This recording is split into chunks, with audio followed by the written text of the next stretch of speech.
नमस्कार बच्चों, मैं आपकी हिंदी शिक्षिका और आज हम पढ़ेंगे हिंदी व्याकरण में काल कि काल किसे कहते हैं। तो काल किसे कहते हैं आइए समझेंगे।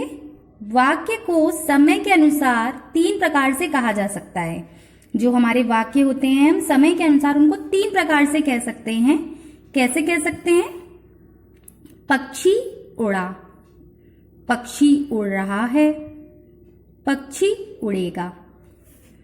मैंने पत्र लिखा, मैं पत्र लिख रहा हूं, मैं पत्र लिखूंगा। बालक ने पानी पिया, बालक पानी पी रहा है, बालक पानी पिएगा। तो इन क्रियाओं के आधार पर हमें पता चल रहा है कि जो हमारी क्रिया है, जो हमारे वाक्य हैं, उसको हम तीन प्रकार से कह रहे हैं क्योंकि जो क्रियाएं हैं उनका रूप क्या है? बदल गया है। कैसे बदल गया है? इसमें हमको पता चल रहा है कि जो हमारा कार्य है वो हो चुका है, इसमें कार्य हो रहा है और इसमें कार्य आने वाले समय में होगा। उपर्युक्त वाक्यों के आधार पर हमें पता चल रहा है कि क्रियाओं के होने का समय अलग अलग है। अलग अलग है, देखिए आप जब आप वाक्य पढ़ेंगे तो आपको पता चल रहा है कि ये जो क्रिया है वो हो चुकी है, इसमें जो क्रिया है वो चल रही है और इसमें जो क्रिया है वो आने वाले समय में होगी। तो वर्ग की क्रियाएं हो चुकी हैं, वर्ग की क्रियाएं हो रही हैं और वर्ग की क्रियाएं आने वाले समय में होंगी। तो क्रियाओं के समय में भिन्नता आने से उनका जो रूप है वो बदल जाता है। ठीक है, तो आगे हम परिभाषा पढ़ेंगे। क्रिया के जिस रूप से कार्य होने के समय का बोध हो उसे काल कहते हैं। तो क्रिया के जिस रूप से हमें क्या पता चल रहा है? कार्य के होने का या फिर समय का बोध हो रहा है तो उसे क्या कहते हैं? काल कहते हैं। काल के तीन भेद होते हैं, ये तो सबको पता है। कौन कौन से भेद होते हैं? भूतकाल, वर्तमान काल और भविष्य काल। तीन भेद होते हैं, मगर इन भेद के भेद भी होते हैं, उपभेद भी होते हैं। तो भूतकाल किसे कहते हैं? तो आज हम भूतकाल पढ़ेंगे और कल हम वर्तमान काल पढ़ेंगे। तो आज हम सिर्फ भूतकाल पढ़ेंगे। तो भूतकाल के कितने भेद होते हैं? 6 भेद होते हैं। सबसे पहले तो भूतकाल क्या होता है? क्रिया के जिस रूप से यह प्रकट हो कि कार्य बीते हुए समय में हुआ है। क्रिया के जिस रूप से यानी क्रिया से क्या पता चल रहा है हमको कि जो कार्य है वो बीते हुए समय में हुआ है, मतलब जो कार्य है वो हो चुका है, उसे भूतकाल कहते हैं। इस काल में वाक्यों की क्रियाओं में आ, ई, ए, था, थी, थे आदि जुड़े रहते हैं।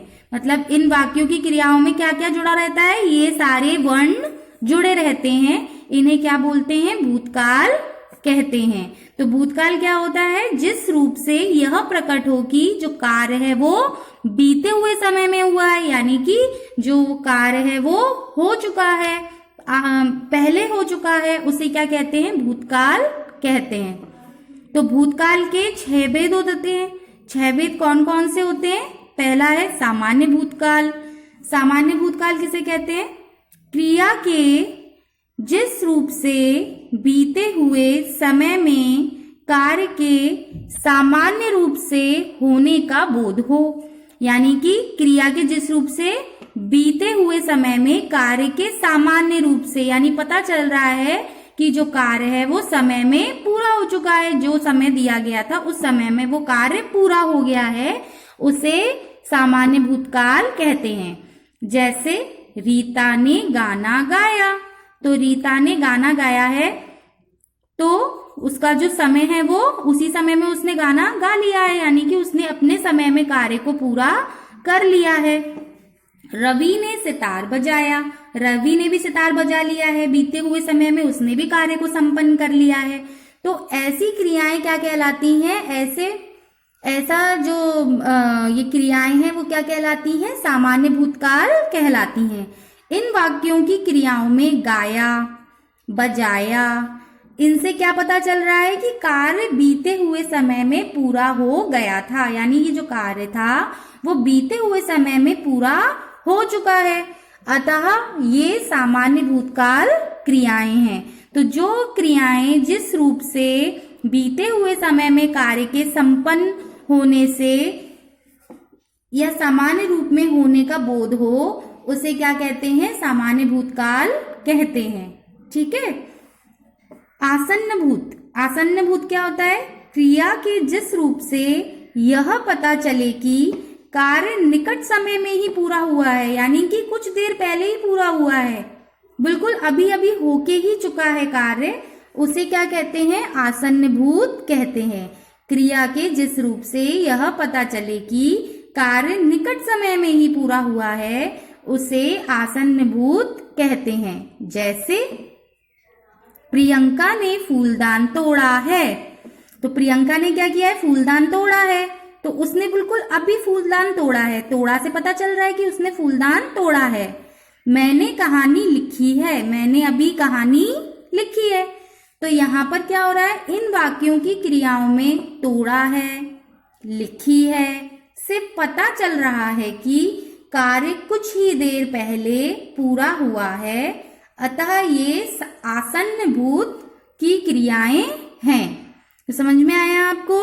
सामान्य भूत क्या होता है? जिसमें जो क्रिया होती है वो बीते हुए समय में सामान्य रूप में हो चुकी होती है, यानी कि अपने समय में पूरी हो चुकी होती है, उसे क्या कहते हैं? सामान्य भूतकाल कहते हैं। मगर आसन्न भूत क्या होता है? जिसमें जो कार्य है, जो क्रियाएं हैं, वो बिल्कुल होकर ही चुकी होती है, यानी कुछ देर पहले ही वो हम कार्य करके खत्म कर चुके होते हैं, उसे ही हम क्या कहते हैं? आसन्न भूत कहते हैं। आगे बढ़ेंगे। पूर्ण भूत, पूर्ण भूत क्या होता है? क्रिया के जिस रूप से ज्ञात हो कि कार्य काफी समय पहले पूरा हो चुका है, उसे पूर्ण भूत कहते हैं। क्रिया के जिस रूप से क्या ज्ञात हो कि जो कार्य है वो बहुत समय पहले पूरा हो चुका है, उसे क्या कहते हैं? पूर्ण भूत कहते हैं। जैसे नेहरू जी ने झंडा फहराया था, नेहरू जी ने झंडा फहराया था, यानी कि बहुत टाइम पहले फहराया होगा उन्होंने, है ना? तो नेहरू जी ने झंडा फहराया था, तो ये क्या है? काफी समय पहले पूरा होने वाली क्रिया है, इसे क्या कहते हैं? पूर्ण भूत कहते हैं। कृष्ण ने कंस को मारा था, ये भी बहुत टाइम पहले कार्य हो चुका है, संपन्न हो चुका है, उसे क्या कहते हैं? पूर्ण भूत कहते हैं।